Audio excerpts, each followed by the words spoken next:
नमस्ते, जय हिंद दोस्तों। आज की इस सच्ची कहानी में आपका स्वागत है। अगर आपने अभी तक हमारा चैनल सब्सक्राइब नहीं किया है तो प्लीज़ सब्सक्राइब कर लीजिए, क्योंकि ये कहानी हर उस दिल तक पहुंचेगी जो कभी बेटी को सिर्फ एक जिम्मेदारी समझता है।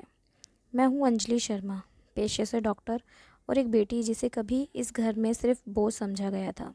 लेकिन आज जब वही पिता अकेले अस्पताल के बिस्तर पर पड़े हैं, उनकी देखभाल करने वाला कोई नहीं है, तो याद आता है वो अतीत, जब मैं इस घर में सिर्फ एक अनचाहा नाम थी। जब मेरा जन्म हुआ, कहते हैं बेटी के जन्म पर कोई मिठाई नहीं बंटती थी। माँ कहती थी तेरे जन्म के दिन तेरे पापा बहुत गुस्से में थे, बोले बेटा होता तो नाम रोशन करता। मैंने कभी शिकायत नहीं की। 2 साल बाद मेरे भाई पंकज का जन्म हुआ और सब कुछ बदल गया। अब घर का सारा प्यार, सारा ध्यान पंकज के हिस्से था। मैं बस छाया सी रह गई। मैं पढ़ाई में अच्छी थी, स्कूल में हमेशा अव्वल आती। एक दिन मैंने कहा पापा मुझे डॉक्टर बनना है। पापा ने ताना मारा, तू लड़की है, तेरे बस की बात नहीं, ज़्यादा से ज़्यादा किसी अच्छे से घर में शादी कर देंगे, डॉक्टर बनने का सपना देखना छोड़ दे। माँ चुप रही, उन्होंने विरोध नहीं किया, शायद डरती थी। पर मैंने हार नहीं मानी। स्कॉलरशिप से MBBS में दाखिला लिया।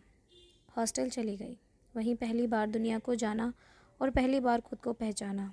जब मैंने कॉलेज से घर आकर बताया कि मुझे जॉब मिल गई है तो मैं मुंबई शिफ्ट हो रही हूँ, पापा का जवाब था, अब ज़्यादा उड़ने की ज़रूरत नहीं, शादी करवा रहे हैं तेरी, मुंबई बाद में देखेंगे।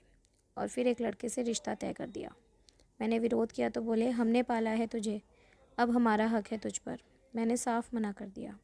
घर में तूफान आ गया। माँ ने धीरे से कहा, तेरे इनकार से तेरा रिश्ता इस घर से टूट गया। और उसी दिन मैं अपना सामान लेकर मुंबई चली गई।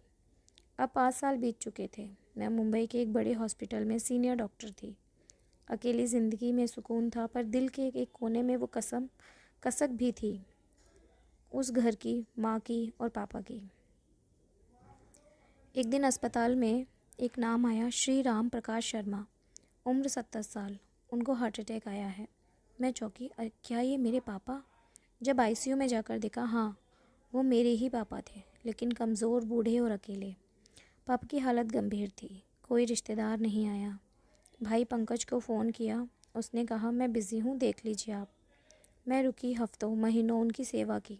पापा को जब होश आया तो बोले तू अंजलि? मैं मुस्कुराई, हाँ पापा, आपकी बेटी।